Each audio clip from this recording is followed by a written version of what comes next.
સતત વિદ્યુત ભાર વિતરણમાં પહેલા આપણે સુરેખ તાર ઉપર વિદ્યુત ભાર પથરાયેલો, તાર આમ કયો તો આમ રાખો, આમ કયો તો આમ, ગમે એમ રાખી શકાય એવું એક વિદ્યુત ભાર વિતરણ હું અહીંયા ધ્યાનમાં લઉં છું. માની લો કે આ જે કલર દેખાય ને એ તમે ચાર્જ સમજી લો. અમે ટપકા એટલે કર્યા છે કે આ અનંત સુરેખ પાતળો વિદ્યુત ભારિત તાર છે. આની ઉપર વિદ્યુત ભાર લઈ લઈએ. થિયરીમાં ઓબ્વિયસલી આપણે ધન વિદ્યુત ભાર જ લઈશું. નિયમિત રીતે વિદ્યુત ભાર વિતરિત થયેલો છે. એક વસ્તુના ટેકનિકલ અર્થ છે. નિયમિત એટલે અહીંયા લોંદા મોઢે અહીંયા આછો આછો એમ નહીં. મતલબ કે આની વિદ્યુત ભારની ઘનતા જે આવશે એ lambda is equal to Q by L, એના ઉપરથી Q is equal to lambda L. આ લેમડા કાં આવું હશે કે 10 માઇક્રોકુલમ પર મીટર. 10 વાય કેમ નહીં હોય? નિયમિતનો મતલબ સમજો છો કે હું કોઈ પણ સ્થાને જાઉં તો ડિસ્ટ્રીબ્યુશન કોન્સ્ટન્ટ છે, નિયમિત. એવા કેસમાં જ આપણે સૂત્ર તારવવું છે. હું બાજુમાં મસ્તી નિશાની મેં કરી, સળિયો લાવો. આ અનંત લંબાઈનું સુરેખ વિદ્યુત ભાર વિતરણ છે. તાર તો એટલે બતાવવો પડે કે તારને તમે ચાર્જ કરો ને એટલે ચાર્જ આખામાં ફેલાય છે. તમે ચાર્જને કઈ આમ કીડીની જેમ ગોઠવી તો ન શકો ને, છૂટો છૂટો. કોઈ બોડીને તમે ચાર્જ કરી શકો, ચાર્જ કે ભભરાવી તો શકાતો નથી. એટલે તાર બોલું છું. સુરેખ તાર પાતળો શું કામ લીધો? આટલો જાડો તાર લીધો હોત તો તમારા માઇન્ડની અંદર એવું થાત કે અહીંયા ક્ષેત્ર કેટલું છે એ તો જાણીએ, અંદર કેટલું છે એ જાણીએ, મારે તમને તારની અંદર નથી ઘુસાડવા છે. એટલા માટે મેં પાતળો તાર લીધો છે. નહીતર ધારો કે લોખંડનો આવો જાડો તાર લીધો હોય તો તમારા માઇન્ડમાં એવું આવે ને કે બહાર કેટલું ક્ષેત્ર છે એમ હાલો ને જાણીએ અંદર કેટલું છે. એટલે મેં પાતળો લીધો છે. ઓકે, હવે આ ચાર્જ છે એ ઉત્પત્તિ સ્થાન છે ક્ષેત્રનું. આજુબાજુ બધી ક્ષેત્ર ઉત્પન્ન થયું હશે. ધન છે એટલે બહાર નીકળતું ક્ષેત્ર હશે. જો મેં ઋણ લીધું હોત તો અંદર છે. એ લેમડા પરથી ખબર પડે. જ્યારે આમ તમને કહે કે લેમડા ગ્રેટર ધેન 0 તો ચાર્જ ધન છે, કારણ કે લેન્થ તો ધન જ હોય. ચાર્જ ઉપર લેમડાની નિશાની નિર્ભર કરે છે. લેમડા લેસ ધેન 0 હોય તો ચાર્જ મેં નેગેટિવ લીધો છે. હવે આજુબાજુ બધી ક્ષેત્ર હશે. જેમ બિંદુવત વિદ્યુત ભાર હોય તો આજુબાજુ બધી ક્ષેત્ર હોય એ KQ બાય R² આમ બહાર તરફ હોય. તમને યાદ આવે છે આપણે એને સમમિતિ કેવી કીધી હતી? ગોળીય. કારણ કે એક ગોળો કલ્પો R ત્રિજ્યાનો તો ત્યાં બધી જગ્યાએ ક્ષેત્ર સમાન હોય. આમાં કઈ અંદાજ તમને આવે છે કે આ તાર અનંત લંબાઈનો છે, આની ઉપર ચાર્જ છે, ક્ષેત્ર આ રીતે બહાર નીકળતી ડાયરેક્શનમાં છે, તો અહીંથી હું આમ 10 સેન્ટીમીટરે જાઉં કે આમ 10 સેન્ટીમીટરે જાઉં કે આમ 10 સેન્ટીમીટરે, સરખા અંતરે જાઉં એટલે ક્ષેત્ર સમાન હશે. એ જ રીતે હું અહીંયા 10 સેન્ટીમીટરે જાઉં આમ બધી, તો એવા બિંદુઓની કલ્પના કરો, કરોડો બિંદુઓની, કે જ્યાં ક્ષેત્ર સમાન આવે. અને પછી બધાને જોડો એટલે એક તમને શેપ મળશે. જેવો શેપ મળે એવો નિશ્ચિતભાઈ આપણને બતાવશે શેપ. એ નળાકાર શેપ આવશે. જેને સમજાણું હોય ને એ હાથ ઊંચો કરે કે નળાકાર શેપ ઉપર બધી જગ્યાએ સેમ. એટલે આને સિમેટ્રી, સમમિતિ નળાકાર કહેવાય. અને એની અક્ષ આખું તાર થયો કહેવાય. રાઈટ? જોતા જઈએ આપણી, કારણ કે આ IMP થિયરી છે, વ્યવસ્થિત એને તૈયાર કરવાની છે.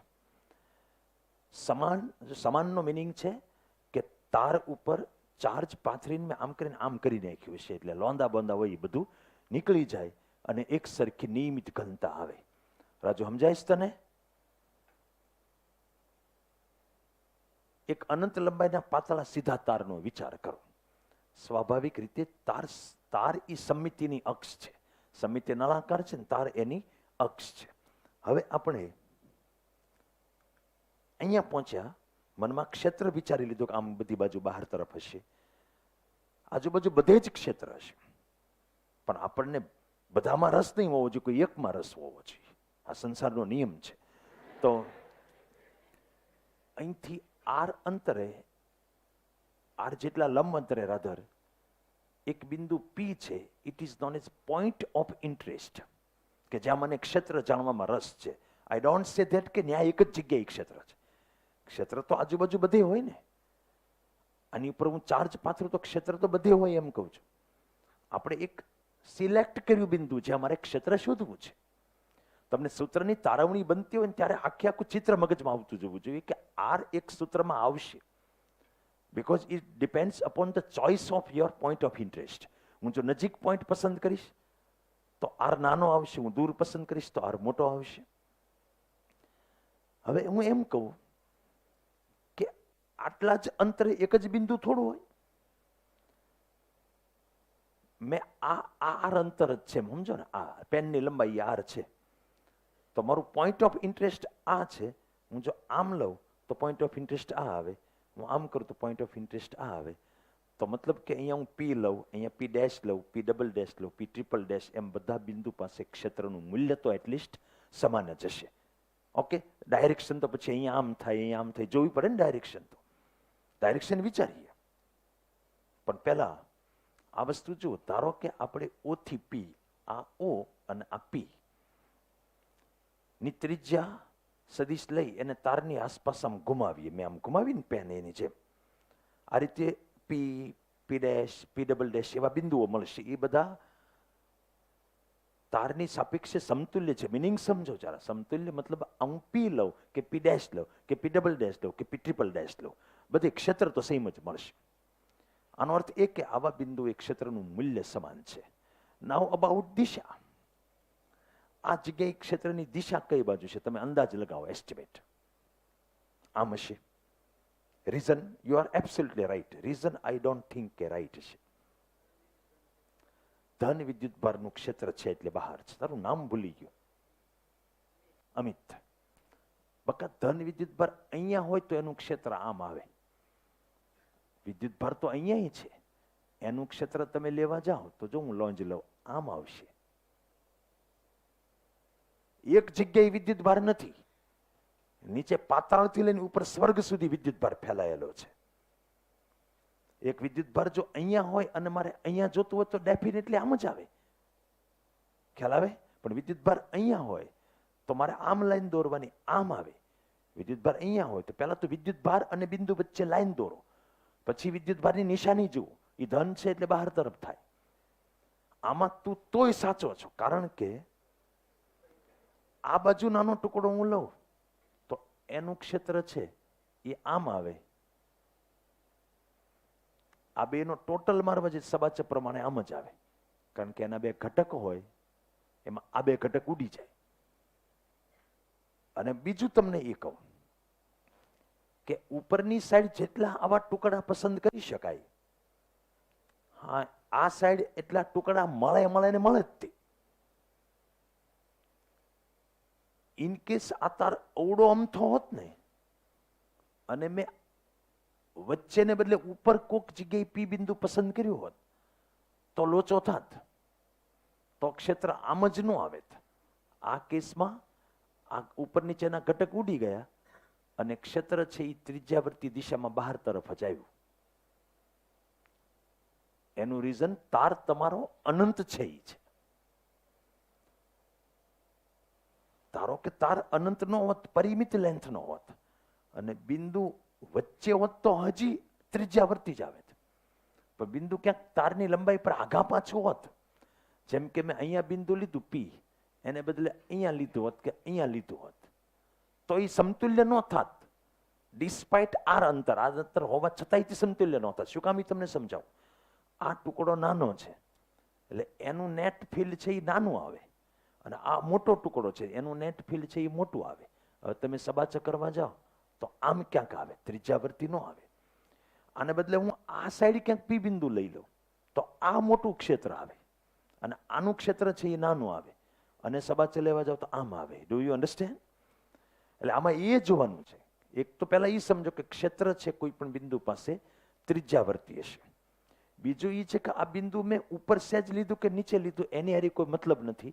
આ બેયની પાછળ રહસ્ય છે, તાર અનંત લંબાઈનો છે એ. Clear cut? કેટલાને સમજાણો હાથ ઊંચો કરે?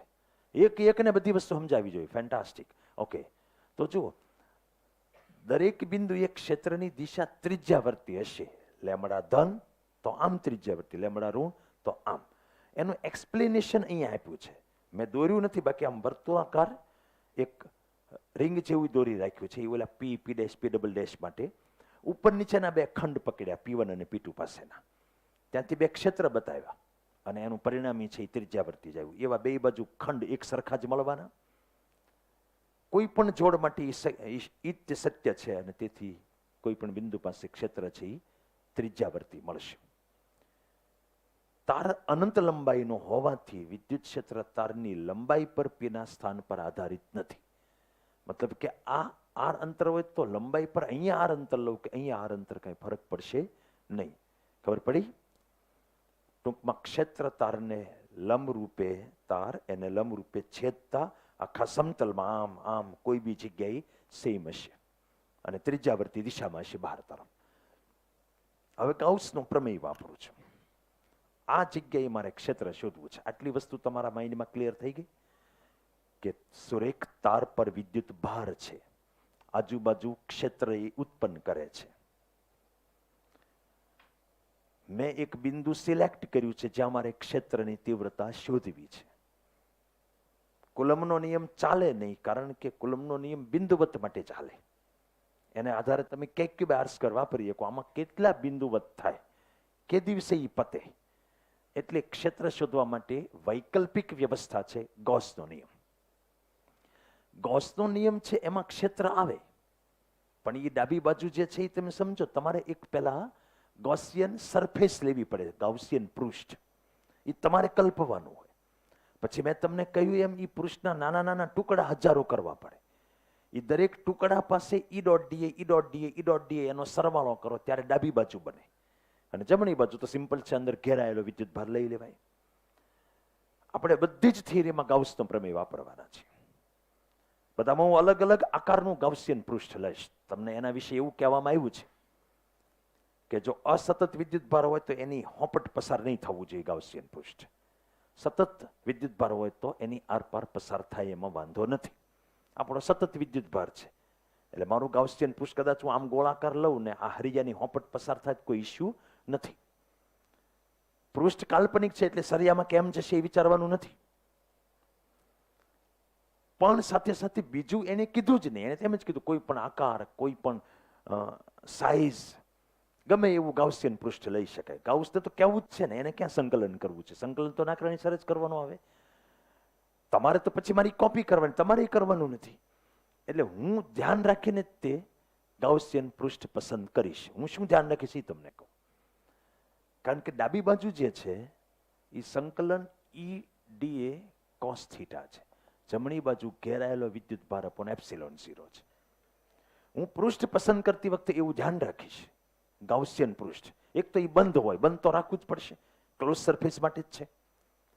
બીજું ધ્યાન હું એ રાખીશ કે એને એવા શેપમાં જ હું લઈશ જેથી કરીને એની ઉપર જેટલા ટુકડા હું વિચારું છું એ બધા ટુકડા માટે કાં થીટા 0 આવે ને કાં π/2 આવે. એટલે મારે ગણતરીમાં હેલવું પડે. હું બધા માટે બોલું છું કારણ કે આ મેં 1000 ટુકડા કર્યા તો 1000 ઈડીએ કોસ થીટાનો સરવાળો ત્યારે આ સંકલન થાય. સમજ પડે છે? એમને નથી થતું. બીજું હું ધ્યાન એ રાખીશ કે જ્યાં જ્યાં થીટા 0 થતો હોય એ બધા જ ખંડ પાસે ક્ષેત્ર સમાન હોય, જેથી કરીને હું એને કોમન કાઢી શકું. જે π/2 થાય તે ઇસ્યુ જ નથી. cos π/2 0 થઈ જાય એટલે આખું પદ જ 0 થઈ જાય. આ જગ્યાએ તમારો ચાર્જ જે છે એ રેખીય વિદ્યુત ભાર છે. આપણે એ સાબિત કરી દીધું કે ક્ષેત્ર છે એ આમ છે. તમે પહેલા ક્લિયર કટ મનમાં નક્કી કરી નાખો, હું દોરવાનો નથી ક્ષેત્ર. હું એમ કહું કે અહીંયા ક્ષેત્ર કઈ બાજુ, એટલે આંગળીથી બતાવો. આંગળી જો ઊંધી એક વખતે આંગળી ન થવી જોઈએ, બાજુમાં નહીં જોવાનું. અહીંયા ક્ષેત્ર ઉભા થતો, ઉભા થા. અહીંયા ક્ષેત્ર કઈ બાજુ છે? હા બસ. હજી ઉભો રહેતો વધારે આવડે, તને બેઠા બેઠા બહુ આવડતું, અને કઈ ફેરે નહીં પડે, બધાને એમ જ થાય તું બેઠો છો. અહીંયા ક્ષેત્ર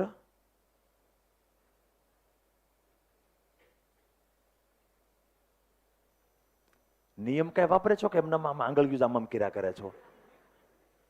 અહીંથી બહાર તરફ ત્રિજ્યાવર્તી દિશામાં હોય તો આ જગ્યાએ ક્ષેત્ર કઈ બાજુ હશે? અહીંથી ત્રિજ્યા, તારી જાતના ત્રિજ્યા કેણી પાવે એ ભાન નથી પડતી. બેસી જા. મીઠું જ નથી કઈ. ક્યારના આપણે બોલીએ છીએ કે ક્ષેત્ર બધે આમ હશે, તો આ જગ્યાએ ક્ષેત્ર કઈ બાજુ હશે? આંગળી કરતો, હા અહીંયા હરખી આંગળી કર, આમ, હા અહીંયા, અહીંયા, આમ, અહીંયા, અહીંયા, અહીંયા, બરાબર. એટલે એ બધાને ક્લિયર છે? ક્લિયર? હવે હું ગાઉસી, તમને અંદાજ આવે કે ગાઉસીન પૃષ્ઠ કેવું લીધું હોય તો આમાં સેટ થશે? નળાકાર. ક્યાંથી ખબર પડી ગઈ? આમાં આવ્યું હતું? અમારા બેટા પેપર ફોડી નાખ્યો. હવે આવો નળાકાર એવો હું પસંદ કરીશ કે જેની અક્ષ ઈ આ તાર પોતે આવે અને એની રેડિયસ ઈ આર હોય. એટલે મારે જે જગ્યાએ ક્ષેત્ર શોધવું એ બિંદુ એક્ઝેક્ટલી એની સરફેસ પર આવે. તો હું નળાકાર ગૌસિયન પૃષ્ઠ, એ કાલ્પનિક છે એટલે એને આપણે સહેજ ઝાંખા કલરમાં રાખીએ. હ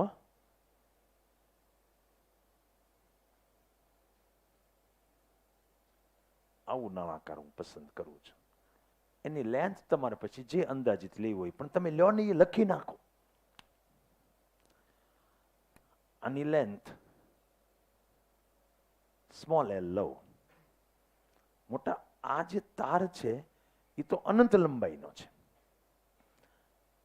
મેં જે પૃષ્ઠ લીધું એ નળાકાર આવો ક્લોઝ નળાકાર છે, તો જ એ બંધ પૃષ્ઠ હોય તો જ ગાઉસનો પ્રમેય વાપરું. આ રીતે આવું નહીં, આમ અંદરથી આમ ઓલું હોય એવું નહીં, બંધ નળાકાર હશે. રાઈટ? મતલબ કે અહીંયા તે સપાટી છે, અહીંયા છે અને આ છે. ત્રણેયનું ફ્લક્સ અથવા તો ત્રણેયનું ઈડીએ કોસ થીટા એ ડાબી બાજુ આવે. ઘેરાયેલો વિદ્યુત ભાર તો પતી જાય એમ છે, લેમડા ઇન્ટુ એલ જ આવે, કારણ કે એટલું જ અંદર છે ચાર્જ. સળિયો ભલે અનંત લંબાઈનો રહ્યો, વિદ્યુત ભાર ભલે અનંત વિસ્તાર સુધી છે, પણ અંદર ઘેરાયેલો તો એલ લંબાઈનો છે. જેવડો મેં નળાકાર દોર્યો એવડો જ અંદર છે. It is like this.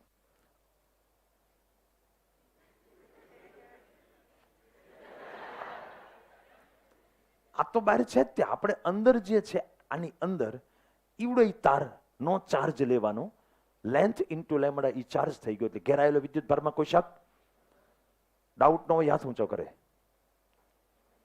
Okay, good good. હવે ડાઉટ હોય હાથ ઊંચો કરે. ખોટું બોલે એની માં મરે. પાર્થ, અંદર ઘેરાયેલો વિદ્યુત ભાર કેટલો? કેટલો? જેટલો સળિયો અંદર હોય એટલો. તો અહીં મારે એવું લખવું પડે ને, જેટલો સળિયો અંદર હોય એટલો. એમ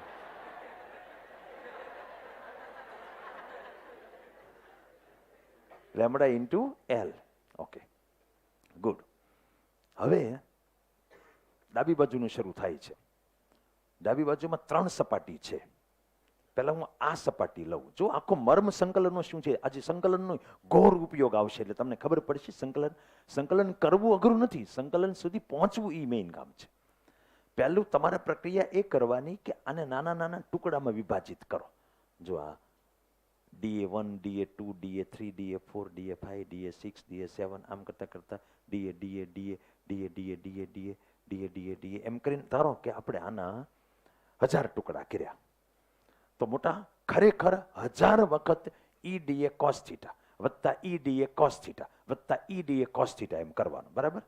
આ પહેલો ટુકડો લઉં કે બીજો ટુકડો લઉં કે ત્રીજો ટુકડો લઉં કે ચોથો ટુકડો લઉં, તમને કઈ ખ્યાલ આવે છે?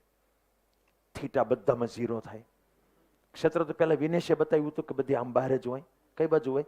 મેં. કઈ બાજુ? મેં. અને ક્ષેત્રફળ સદીશ તો લંબ જ હોય આમ.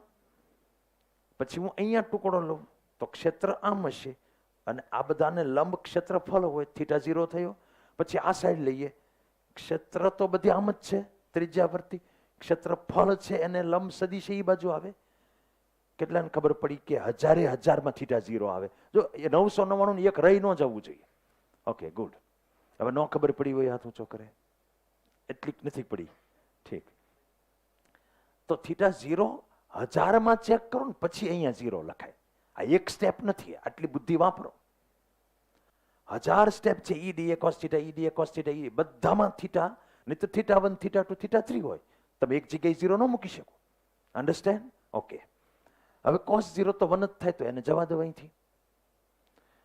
હવે ઈ હજારે હજાર જગ્યાએ અહીંયા ક્ષેત્ર E1, અહીંયા E2, અહીંયા E3 એવું નથી. આ નળાકારી સમિતિ છે. એટલે આ બધી જગ્યાએ ક્ષેત્રનું માન સમાન હશે. 1000 જગ્યાએ સમાન છે, તેથી હું ઈને બહાર લઈ શકું સંકલન. તમે વિચારો, આ E1 dA1 cos θ1 હોય વત્તા E2 dA2 cos θ2 હોય વત્તા એમ કરતા હવે બધું સેમ, બધી જગ્યાએ θ 0 હોય તો હું એકમાં લખી નાખું 0, કારણ કે આ એક નથી અનેક હતું એટલે E1 થઈ ગયું. બધી જગ્યાએ આ E હોય તો હું બહાર કાઢી શકું ને મોટા, એટલે આ છે એ બહાર આવે. Do you understand? હવે એ હજારે ડીએ નો સરવાળો. વિનેશ, એ વિનેશ અહીંયા આવ જરા. આ ડીએ, આ ડીએ, આ ડીએ, આ બધાનો સરવાળો આપણે કરવાનો છે. રાઈટ? આવ્યો મારા બાપ? પેલો આવી જાય. બહુ સરસ. કેમેરામાં આવ્યો કે? આવ્યો આવ્યો આવ્યો. તારો તો પણ શૂટિંગ વિદેશ સુધી જવાનું છો. આ બધા જ ડીએ છે, હા, એનો સરવાળો કરે એટલે કેટલું ક્ષેત્રફળ થાય એની ઉપર હાથ ફેરવતો. આ રહી ગયો, આ ઉપલું રહી ગયો, હરકો હરકો ફેરે, ધીમે ધીમે હાથ ફેરવે, બસ. 16 નાખમાં હવા કાગળ છે. બે જા. વિનેશે એનું કામ પતાવી દીધું, બરાબર છે. ઓલો અહીં પડખે કોણ બેઠો હતો તારી બાજુમાં? મકવાણા ક્યાં ગયો? એ નહીં, બીજો એક બેઠો હતો ને. કપિલ ક્યાં ગયો? કપિલ આવ્યો જ નથી. હજી એક ચોથો બેઠતો હતો. યશ ક્યાં ગયો? આ યશ. આનું સૂત્ર કે 2πr h. h ની જગ્યાએ નળાકાર. વાહ યશ, વાહ. મેં તમને 11th 12th ના ફિઝિક્સ ના સૂત્રો પાકા કરીને આ જવાનું કીધું હતું. મેં 8મા ધોરણના નળાકારના ક્ષેત્રફળનું સૂત્ર નહોતું કીધું. તમારે કઈક ભૂલ પડી લાગે. એટલે E × 2πrl સમજ પડી? આવી ગયું સૂત્ર. h ની જગ્યાએ l છે નળાકાર. ગાઉસનું ગાઉસના જેટલા વખાણ કરીએ ને એટલા ઓછા છે. શબ્દો છે ને આપણને જડતા નથી ડિક્શનરીમાંથી, એટલું બધું એનું મહાન કાર્ય છે. નામ ઉપર તમને એમ લાગે હા હા કેવો છે, પણ લેમડા અપોન 2π એ અહીંયા ઓલું એપ્સિલોન 0 તો રહ્યું ને. હજી શું આવ્યું? r. ઓકે, આ 2πr ll તો કેન્સલ થઈ ગયા. આ સૂત્ર આવ્યું. હાલો પાકું કરો. Lambda upon 2πf. એટલે હારું નથી, જામતું નથી, જામતું નથી. ઉભા રહ્યો, ઉભા રહ્યો. ગાવાનો મેલ આવે એવું નથી. એક કામ કરીએ, ઉપર નીચે 2 એ ગુણી નાખો તો નીચે 4πε0 થાય. આ 1/4πε0 એટલે કે તો 1/4πε0 ની જગ્યાએ અહીંયા કે મૂકવાનો આવે. કે એટલે 1/4πε0. સો 2k લેમડા બાય r. બોલો 2k લેમડા બાય r.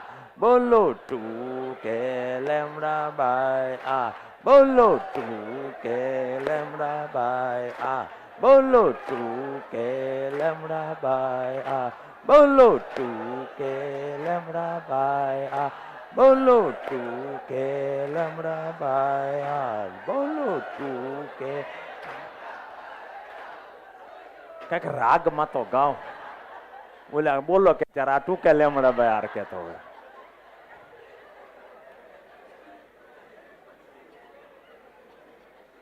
એટલે આ બરાબર છે, આમાં કંઈક સંગીત મેચ થાય છે, આ સાચું જ છે, પણ એ આમ આમ ઓલી રીતે બરાબર જમતું નથી. તો આપણે કયું રાખશું? ટૂકે લેમડા બાયા, બોલો ટૂકે લેમડા બાયા. તું એકલો ગાતો.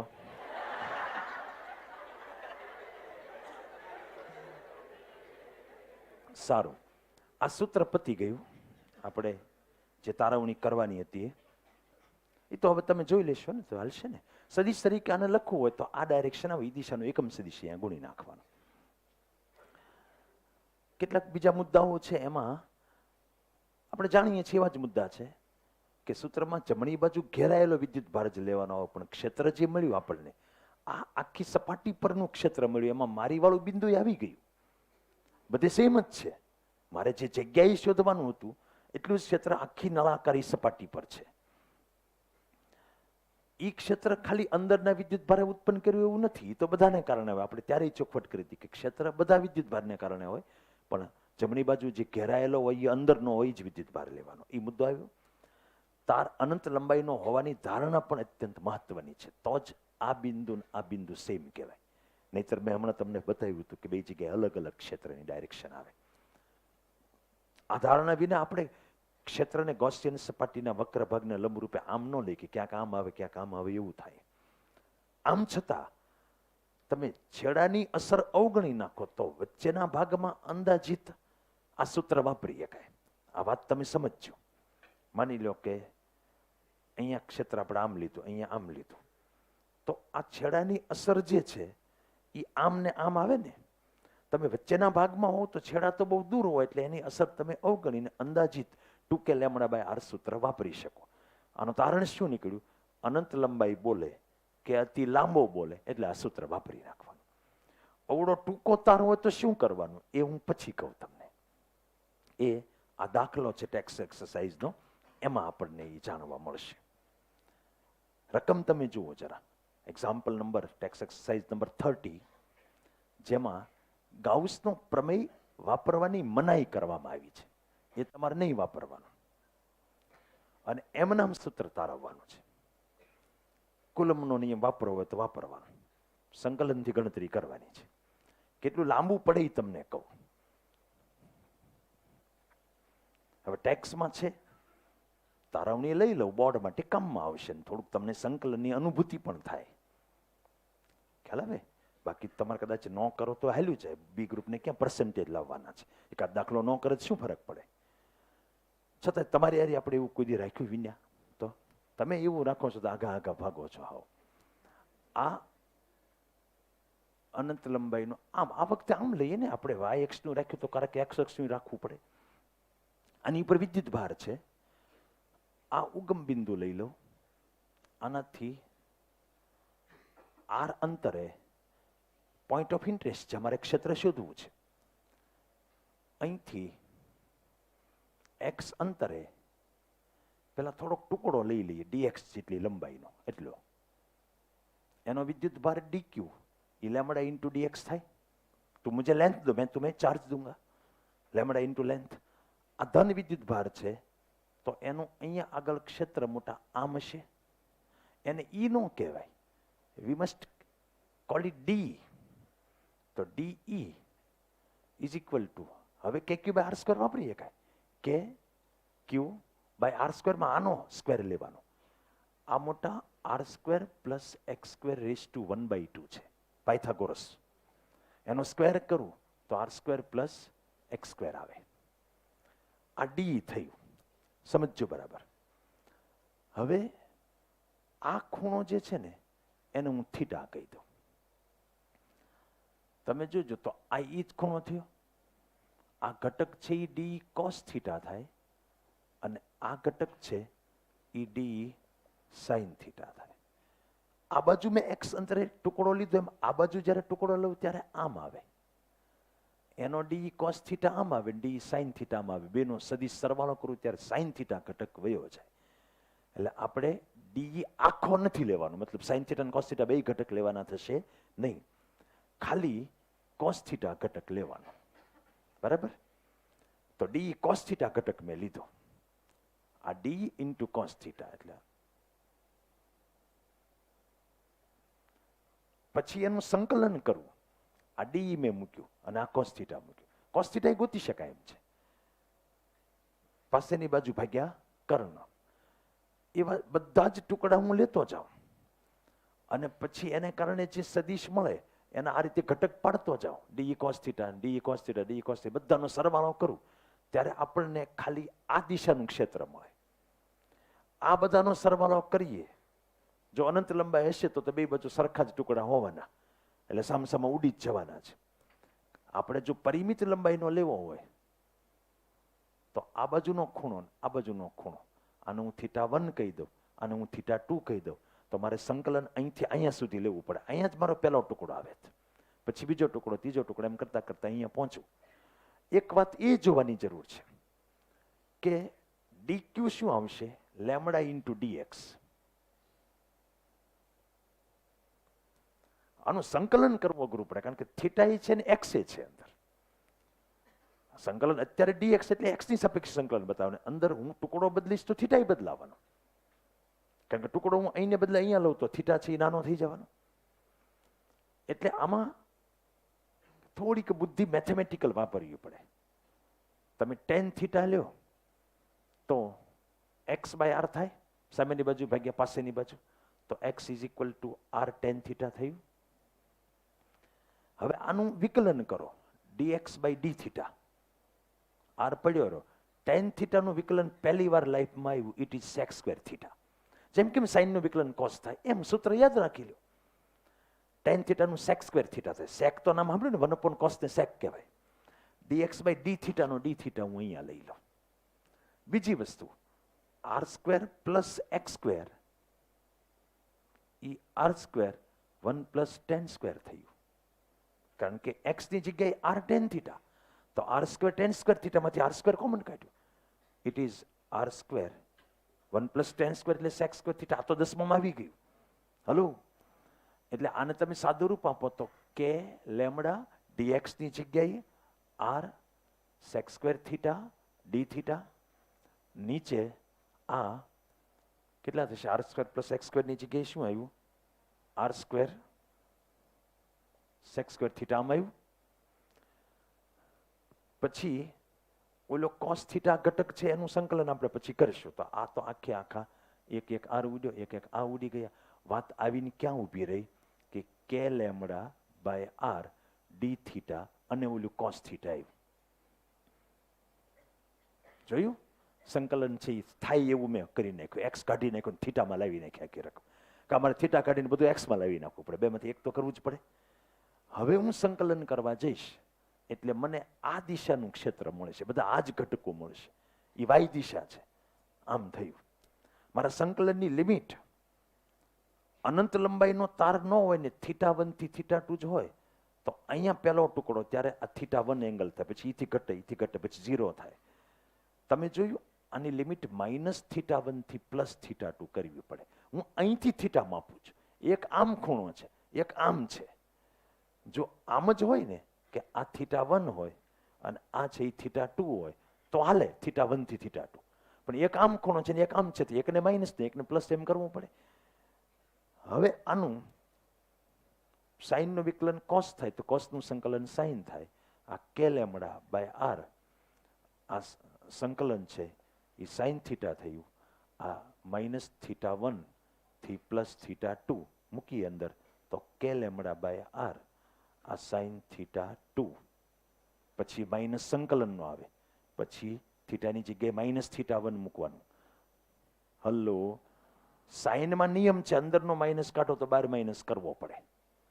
એટલે આપણને પરિમિત લંબાઈનો તાર હોય તો ક્ષેત્રનું આવું સૂત્ર મળ્યું, કે lambda by r sine θ1 plus sine θ2. આનું મળ્યું, પણ એ પરિમિત નહોતું ને, અનંત લંબાઈ હતી. હજી તમે તમારે કરો ને અનંત, અને આમ નામ લાંબો તાર લેતા જાઓ એટલે થીટા આમ વધતો જાય, અનંત લંબાઈ થાય ત્યારે થીટા આમ લીટી થઈ જાય. આવડી સમજ પડે છે તમને કે નથી સમજાતું? હું એટલે રાખું છું તાર, તો અહીંયા આવી આ લીટી. તાર હજી લાંબો કરું તો આમ થાય ને. સળિયો લાવ, આ જેમ જેમ તાર હું અહીંયા લાવીશ તો આમ થશે, તો ખૂણો વધ્યો કે નહીં? હજી તારા આમ લઈ જાવ તો આ આમ થશે ને લીટી. તો આને આમ અનંતે જવા દો તો મારે ત્યાં સુધી લંબાવવાની, એટલે આ કેટલું થાય? અહીંથી ખૂણો હલ્લો π/2 થયું ને. એ જ રીતે આ બાજુ અનંત હોય તો θ2 ની વેલ્યુ તે π/2, બે π/2 મૂકવા પડે. હવે ફરીથી પાછા -π/2 +π/2 ન મૂકતા, અહીંથી જ કરી નાખો -π/2 +π/2. અહીંયા તો પછી પ્લસ જ થઈ જાય છે, ફરી વાર માઇનસ ન કરતા. હવે હું એની વેલ્યુ જ મૂકું છું. એકવાર માઇનસ લઈ લીધો ઓલો ખૂણો, તો અહીંયા sin π/2 1, અહીંયા sin π/2 1, 1 + 1 2, 2k λ/r. બોલો 2k λ/r. બોલો 2k λ/r.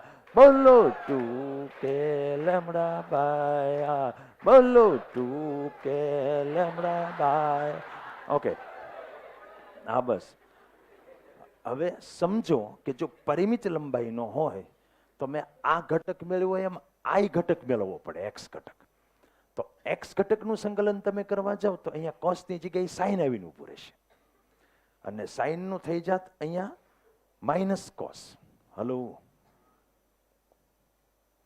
પછી તમે અહીંયા કોસ થી અહીંયા θ2 મૂક્યા એટલે માઇનસ કોસ θ2 આવે.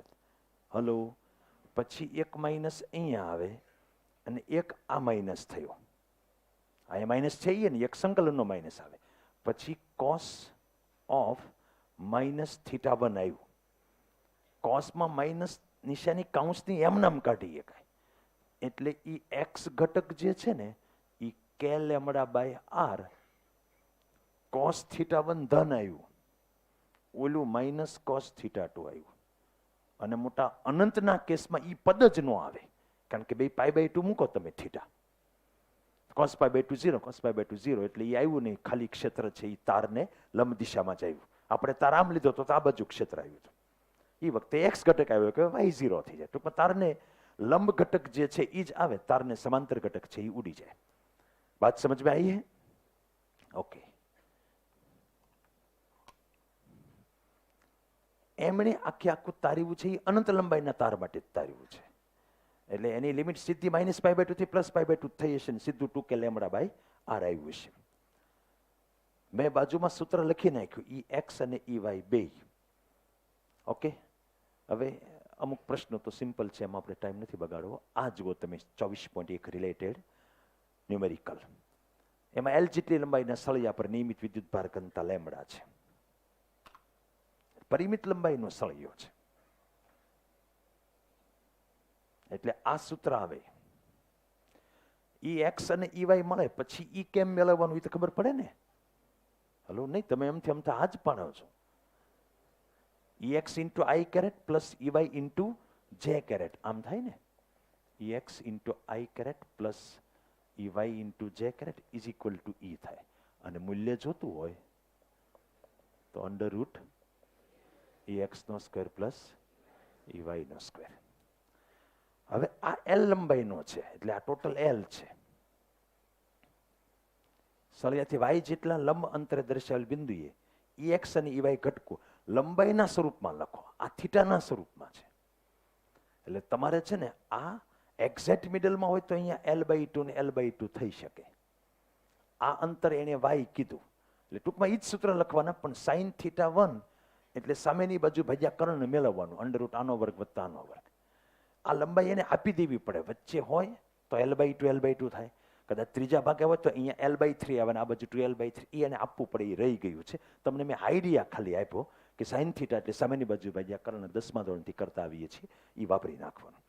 લાસ્ટમાં એ પૂછ્યું કે સળિયો જો અર્ધ અનંત લંબાઈનો હોય, એટલે ઓલી બાજુ અનંત હોય ને અહીંયા 0,0 પાસે આપણા હાથમાં હોય, તો ત્યાંથી y0 જેટલા અંતરે કોઈ બિંદુ લ્યો, ત્યાં ક્ષેત્ર શોધો.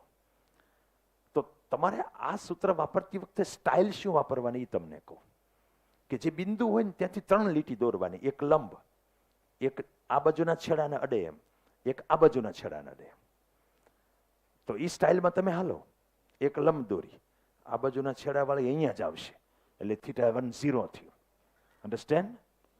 અને ઓલી બાજુવાળી છે એ અનંત જ છે, કારણ કે આ અનંત છે. જ્યાં તમે કલ્પના કરો તો આમ π/2 આવશે, એટલે θ2 ઇઝ π/2. તો Ex કેટલો આવે? k λ/r. θ1 0, sin 0 0, sin π/2 1, એટલે આ 1 આવ્યું. Y છે એ Ex નીચેનું છે, એમાં θ1 0 એટલે 1 આવશે, cos 0.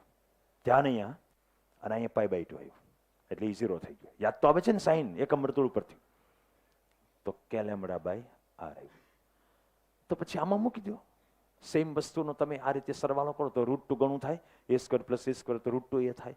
એમ √2 ઇન્ટુ k λ/r, r ની જગ્યાએ y0 કે છે. આવું ક્ષેત્ર અહીંયા હોય એવું સાબિત કરવાનું એને કીધું છે. આ તો જસ્ટ હું તમને કહું, જૂના ટેક્સ્ટનો છે, કોઈ એવું કરવાની જરૂરિયાત નથી. એક 30મો છે ઓલ્ડ ટેક્સ્ટનો જ ન્યુમેરિકલ. પણ કન્સેપ્ટ છે એ સિમ્પલ છે, એવું કંઈ નથી કે અઘરો હોય. બોર્ડ માટે એટલે કહું કે ગણતરીમાં ક્યાંક કેલ્ક્યુલેટરની જરૂર પડતી હોય, એ તો કદાચ સાદું કરી નાખે. અતિ લાંબો તાર છે, દેખાય છે આ રીતે, અને એનાથી 2 સેન્ટીમીટર આગે એક ડાયપોલ રાખી છે અહીંયા, આ -q અને આ +q. એની વચ્ચેનું અંતર 2 mm જ છે ખાલી. હલો, એ તો એવું જ હોવાનું ને, આમ તો mm જ આજુ કહેવાય ને, એંગસ્ટ્રોમમાં હોય નોર્મલી. તો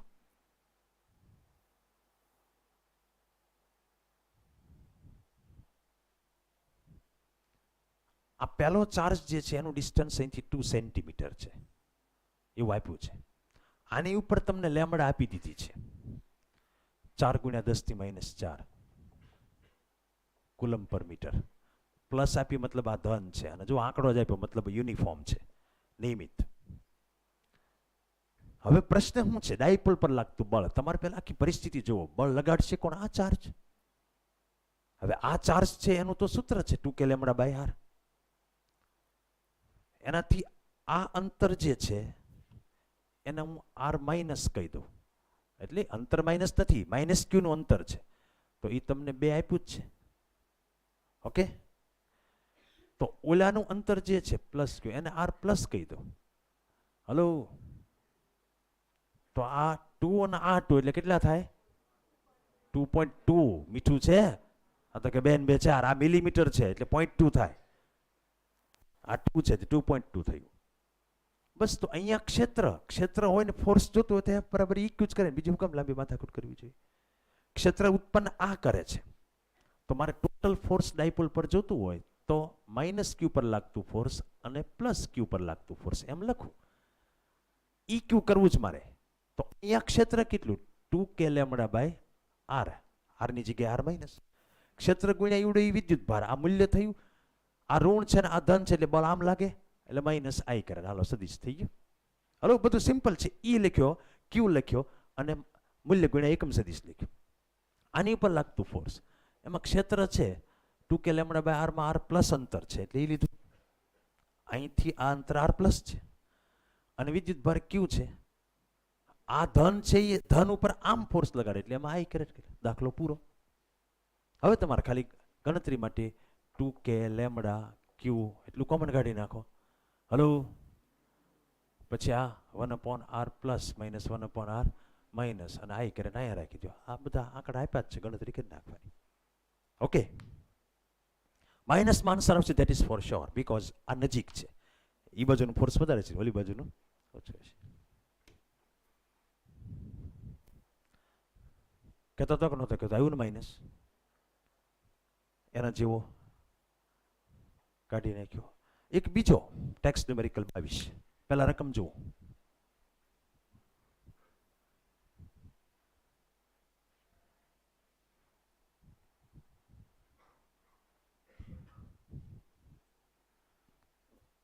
એમાં એક સુરેખ તાર છે, લંબાઈ L છે, મસ્ત બધા સંકલનો આવશે.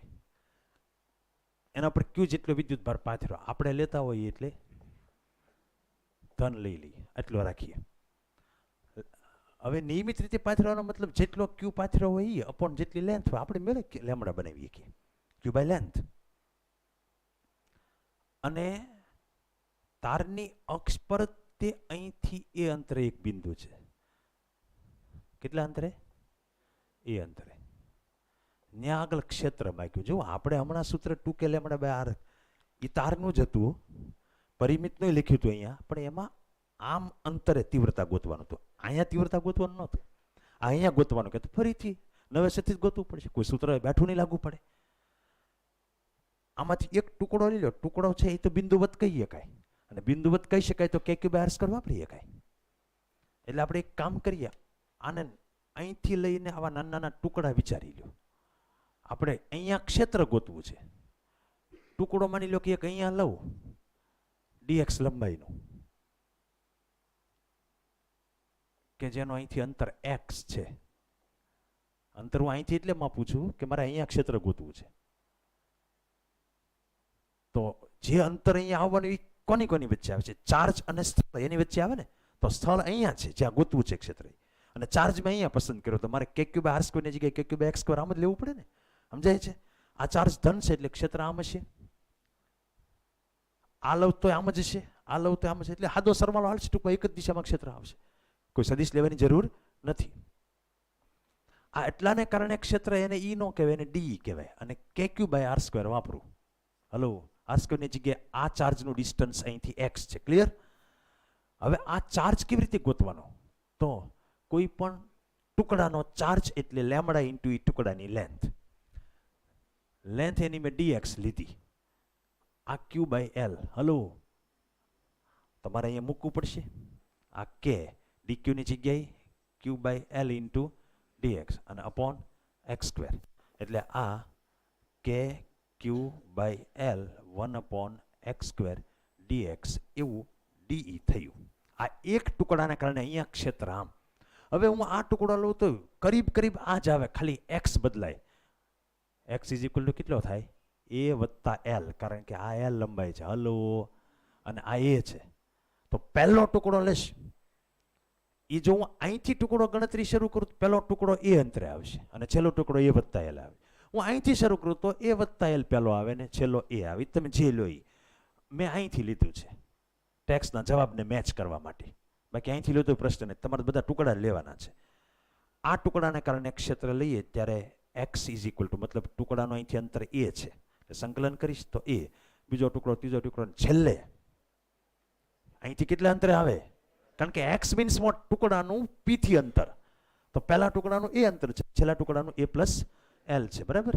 એટલે અહીંયા આવશે a પ્લસ l. હવે હું d કાઢીને, કારણ કે હવે આખું ક્ષેત્ર મળી ગયું. ઓકે, અને સંકલન કરવાની મને અધિકાર એટલે જ છે કે બધાનું ક્ષેત્ર આમ જ આવે છે, એટલે આદો સરવાળો થવાનો છે. આ જવાબ થઈ ગયો. હવે સંકલન કરીએ આપણે તો E is equal to KQ by l 1/x² નું સંકલન કરવાનું છે. એ -1/x થાય, અને a થી a પ્લસ l. હલો, હું તમને બતાવું 1/x² એટલે આ. તો સંકલન કરવા જાવ તો એની અંદર એક ઘાત ઉમેરાય, નવી ઘાત છેદમાં આવે, તો આ -1 ઘાત થઈ, નીચે -1 થયું, -1 એ આગળ કરી નાખ્યું માઇનસ, અને -1 ઘાત એટલે છેદમાં એક ઘાત થઈ. ક્લિયર? તો આ -KQ બાય l થયું. હલો, માઇનસ બહાર લઈ લીધું મેં. પહેલા a પ્લસ l મૂકવાનું, અને પછી માઇનસ કરીને a મૂકવાનું, આ લિમિટ મૂકવાની. થઈ ગયું? તો -KQ બાય l, નીચે a અને a પ્લસ l, આમ જાય ને આ આમ જાય તો -l આવ્યું. હલો, એ ઉડી ગયા, આમ કરી નાખો તો ફાઇનલ આન્સર શું આવ્યો? KQL અપોન l તો કેન્સલ થઈ ગયા ને. હવે a પ્લસ l, આ ટોટલ ક્ષેત્રનું સૂત્ર આવ્યું.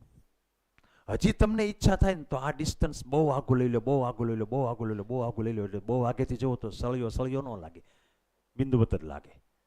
અને બહુ આગે લઈ લો તો એ એટલે કેટલો આગે લઈએ છીએ એની સાપેક્ષે l ને અવગણી શકાય. જ્યાં સરવાળો બાદબાકી કોઈને અવગણી શકાય, અને અવગણી નાખો તો પાછો KQ બાય r² જ આવી ગયું. જોયું? બિંદુ વચ્ચે જ સૂત્ર આવી ગયું. અંતરને એ કીધું છે એને, ચાર્જથી બિંદુનું અંતર. અન્ડરસ્ટેન્ડ? એવો છે પ્રશ્ન પાછો. મેં નોંધમાં લખ્યું છે, આ તો આવી ગયું. નોંધમાં લખ્યું છે કે જે બહુ આગે આપણે ગોતવા જઈએ તો સળિયો રહેતો જ નથી. તમને એ બિંદુવત જ લાગે ને કે ભાઈ એ સ્ક્વેર આવી ગયું સૂત્ર. દિશા આમ હશે. ઓકે, ગુજકેટમાં 28 નંબરનો આવો ક્વેશ્ચન પૂછાણો હતો. એણે ખાલી એટલું કર્યું, બધી કહાની આને અહીંયા કોક ક્યુ મૂક્યો તો બળ કેટલું લાગે. હવે ક્ષેત્ર તમને મળી ગયું હોય તો બળ શોધવું હોય તો ખાલી એ ચાર્જ ગુણવાનો જ રહે. ઈ ઇન્ટુ ક્યુ, ક્ષેત્ર તો મળી ગયું, ઈ ઇન્ટુ જે ચાર્જ મૂકો એ ગુણવાનો. તો એને સ્મોલ ક્યુ મૂક્યો ને ઓલો કેપિટલ ક્યુ, ઓલો કેપિટલ ક્યુ ને એ સ્મોલ ક્યુ. આન્સર. અને આ અંતર કેટલું છે? આર છે. આપણે એ છે એની જગ્યાએ આર અંતર છે. જવાબ આવી ગયો. ઓકે, હવે સુરેખ તાર વાળું બધું મેં પતાવ્યું. નાઉ I have to discuss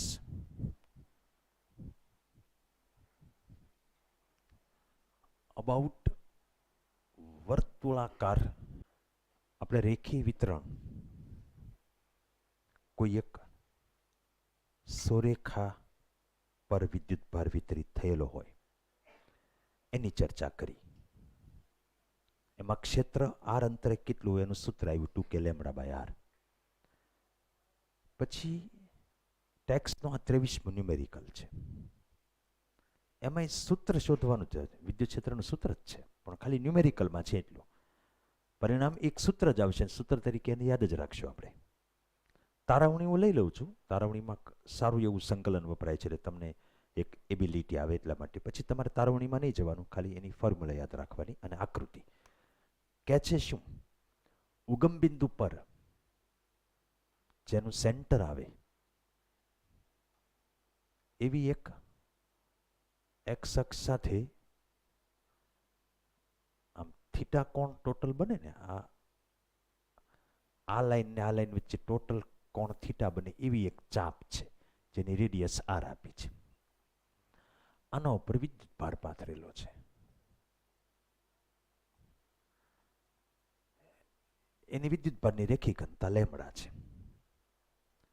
બધું આપ્યું છે. મતલબ સૂત્ર આપણું લેમ્બડા સ્વરૂપે, આર સ્વરૂપે, થીટા સ્વરૂપે હશે કારણ કે એટલી માહિતી એને આપી છે. કેન્દ્ર પર તીવ્રતા શોધવાનું કીધું.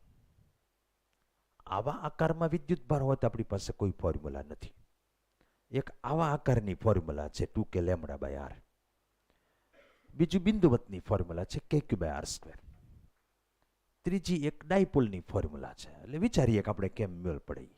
આવા આકારની કોઈ ફોર્મ્યુલા જ નથી તો પછી શોધવાનું અહીંયા છે. ચાર્જ બધો અહીંયા છે તો આપણે એક નાનો એવો ટુકડો લઈએ. ટુકડાને તમે બિંદુવત સમજી શકો ને kq બાય આર સ્ક્વેર વાપરી શકો. એટલે હું અહીંયા ક્યાંક ગમે ત્યાં એક ટુકડો વિચારો. એ ટુકડો જે છે એ વર્તુળ જેવું છે એટલે એક નાનો એવો ખૂણો બનાવે ને અહીંયા, એને હું ડી5 કહું. અહીંથી ફાઈ જેટલા ખૂણે. મારે ફાઈમાં શું કામ જવું પડ્યું? થીટા ઓલરેડી એને આપેલો છે. 0 થી થીટા સુધી આખી ચાપ છે. જ્યારે આખી ચાપ લેવી છે ત્યારે ફાઈ બરાબર 0 થી થીટા સુધી હું લઈશ. એમ ફાઈ મેં કોને ધાર્યો? ટુકડો જ્યાં છે એને ઉગમ બિંદુ સાથે જોડતી રેખા એ એક્સ અક્ષ સાથે જે ખૂણો બનાવ્યો. ડી5 મેં કોને લીધો? એ ટુકડો જે છે એને આંતરેલો ખૂણો. એ તો એટલા માટે લીધો કે એની લંબાઈ આપણને મળી જાય. લંબાઈને ડીએલ કહેતા હોય તો ચાપ બરાબર ત્રિજ્યા ગુણ્યા ખૂણો. તો એને ખૂણો આંતર્યો છે એ ડી5 છે. અને બાકી તો રેડિયસ તો આખા ચાપની ગણો તો કે એટલા ટુકડાની ગણો આર જ છે. ઓકે, એ વિદ્યુત ભાર કેટલો થાય એને ડીક્યુ કહી દઈએ. તો થોડા ટુકડા માટે તમે વાપરી શકો. સીધું સૂત્ર લેમ્બડા ઇન્ટુ લેન્થ. તો લેમ્બડા ઇન્ટુ લેન્થ આટલી થાય. લેન્થ આર ડી5 થઈ ગયું. હવે આનું અહીંયા ક્ષેત્ર કંઈક આમ જ હોવાનું. એ એક ટુકડો છે એટલે આખું ક્ષેત્ર નથી. પછી આખાનું આવશે એને આપણે ઈ કહેશું, આને ડી કહીએ. તો એ જે ડી આપણને મળ્યો એનું મૂલ્ય આપણને ખબર પડી ગઈ. આ ડીક્યુ એટલે કે DQ upon R. kq by R square વાપરું છું. ચાર્જને મેં ડીક્યુ કીધું એટલો જ ફરક. ડીક્યુ પાછો લેમ્બડા આર ડી5 છે એટલે કે લેમ્બડા આર ડી5 એમ પછી ફટાફટ કરવાનું. પછી એમાં કંઈ આમ ઓહો આવું ક્યાંથી આવી ગયું એવું બધું નહીં વિચારવાનું. એ જે KQ બાય આર સ્ક્વેરમાં ક્યુની જગ્યાએ આપણે એને ડીક્યુ કીધું. ડીક્યુ અવળો છે ધડધડ મૂકી જ દેવાનો, વિથ કોન્ફિડન્સ મૂકી દેવાનો. જેમ કે ડીક્યુ બરાબર 2 માઇક્રોકુલમ મૂકતી વખતે કેમ આપણને કાંઈ ગભરાહટ ન થાય, એમાં અવડું મોટું મૂકવામાં પછી કંઈ થવું નહીં જોઈએ. એ તો બધી કિંમત મૂકો તો કાંઈક આંકડો જ આવવાનો હોય. આ દિશામાં આવ્યું. પછી તમને ખબર છે હવે આપણે શું કરવાનું હોય, પહેલાં આ ટુકડો લઈએ એટલે ફાઈ 0 થાય, પછી આ ટુકડો લઈએ ફાઈ વધતો જાય, છેલ્લે ફાઈ કેટલો થાય પછી, એટલે આવી રીતે બધાનો સરવાળો એટલે કે સંકલન કરીએ, બરાબર. પણ અહીંયા હું હજી સંકલન નહીં કરું. ફરક શું છે તમને કહું. મેં હમણાં આમ તાર લીધો હતો ને આની ઉપર વિદ્યુત ભાર હતો અને મારે અહીંયા શોધવું હતું, ત્યારે મેં ટુકડો જ લીધો હતો, પછી સીધું સંકલન જ કર્યું હતું.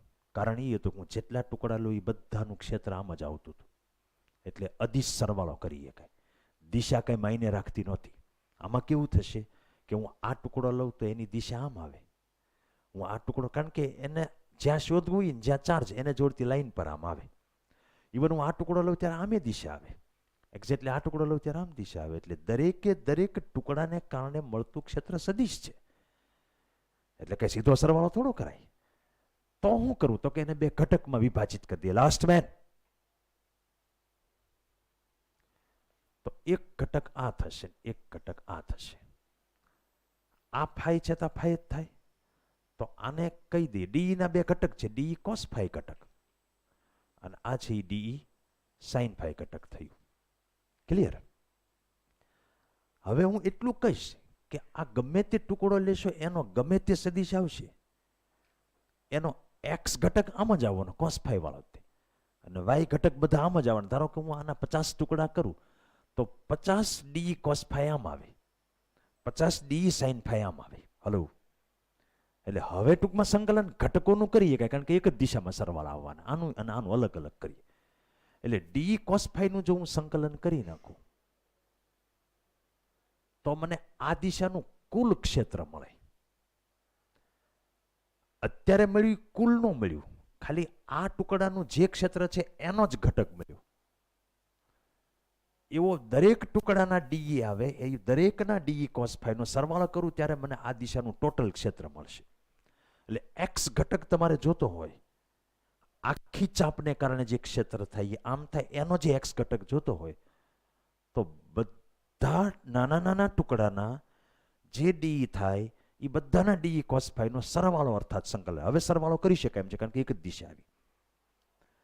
હવે જુઓ ડી એટલે શું છે, આ તો K lambda R D phi અને અપોન આર સ્ક્વેર. હજી ઉડાડતો નથી, પછી ઉડશે તો કાંઈ વાંધો નહીં. અને આ કોસ ફાઈ આવું આવ્યું. હવે આપણે ડી સંકલનની નિશાની બતાવો, ડી ફાઈ એટલે મતલબ ફાઈનું કોસ ફાઈનું સંકલન તમે કરો છો.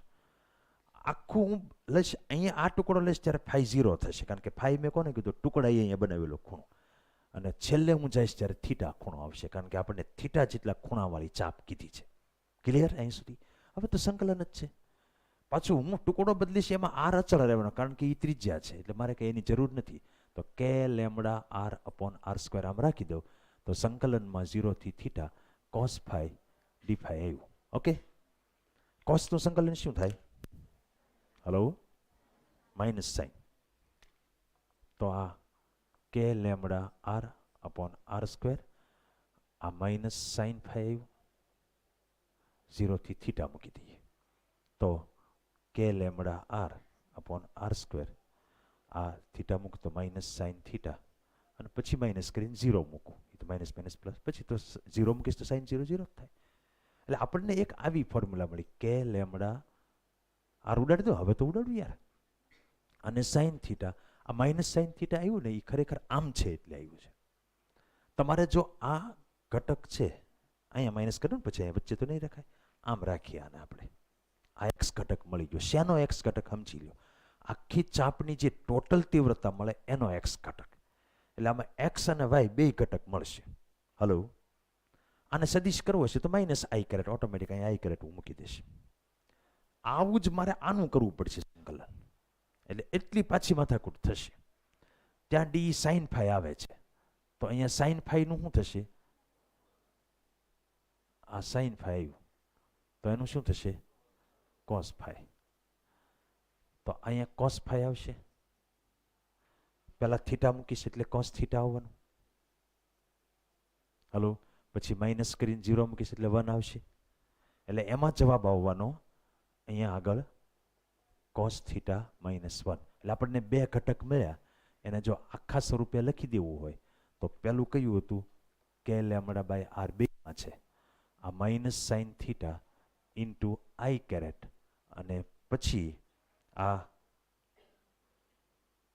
1 minus cos theta into J caret. Hello, એવા ટાઈપનું થયું કે ન થયું?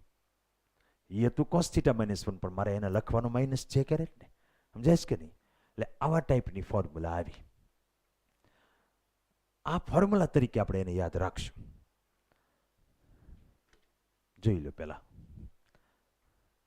એક ટુકડો કેટલું મોટું કામ કરવું પડ્યું. મોટું થયું છે એનાથી ખબર પડી તમને. તમારે બે ઘટક પાડવા પડ્યા, કારણ કે સદીશોના સરવાળા હતા એટલે સીધું સંકલન ન થયું. પછી સંકલન આમ જ હતા એ બધાને થઈ ગયું, આમ હતા એ બધાને થઈ ગયું. તો પહેલો ઘટક છે એ કે λ/r અને minus sine theta I caret વાળું આવ્યું. બીજો ઘટક છે એ અહીંયા સાઇનનું શું થાય? માઇનસ કોસ થાય ને. અહીંયા આપણે કરેક્શન કરવું પડશે. તો આ 1 માઇનસ કોસ થીટા આવ્યું. પછી અહીંયા છેલ્લે શું આવશે આન્સરમાં? કોસ થીટા -1 આવશે. એક માઇનસ સાઇનમાં મિસ્ટેક થઈ, કોસ થીટા -1. ઓકે, નો પ્રોબ્લેમ.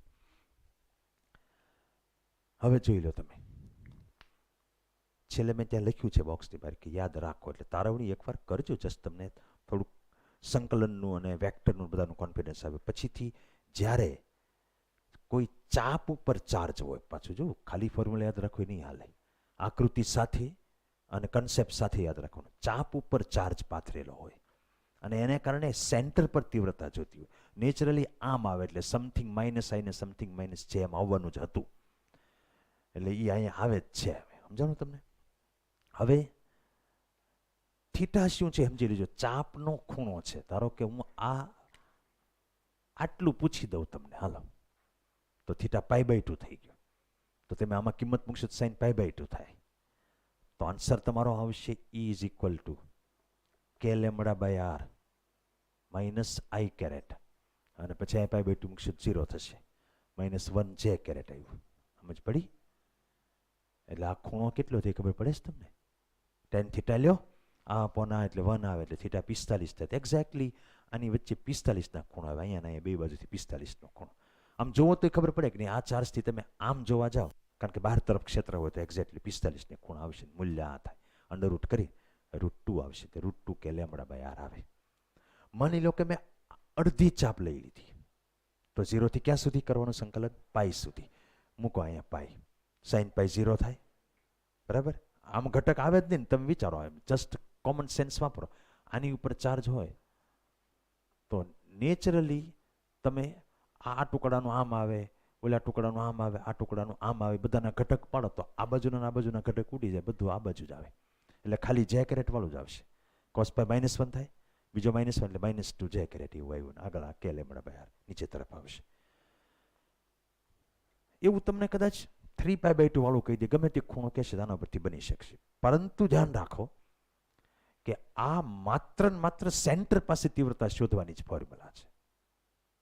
બાકી આ ચાર્જ હોય તો આજુબાજુ બધી તીવ્રતા હોય, એને કારણે ખાલી કેન્દ્ર પાસે કેટલી તીવ્રતા હોય એની જ ફોર્મ્યુલા છે. જો આ π/2 વાળું આવ્યું ટેક્સનો 24મો, એ પછી પાઈ વાળું લઉં 17.6 વિદ્યુત ભારિત તારને એ ત્રિજ્યાની અર્ધવર્તુળાકાર ચાપ બને એ રીતે વાળવામાં આવે. એકમ લંબાઈ દીઠ વિદ્યુત ભાર એટલે λ આપી દીધો. તો કેન્દ્ર પર તીવ્રતા શોધો. આ જ સૂત્ર, ખાલી એમાં શું કરવાનું ખબર પડે ને? થીટાની જગ્યાએ પાઈ લેવાનું. તમે લેવા જશો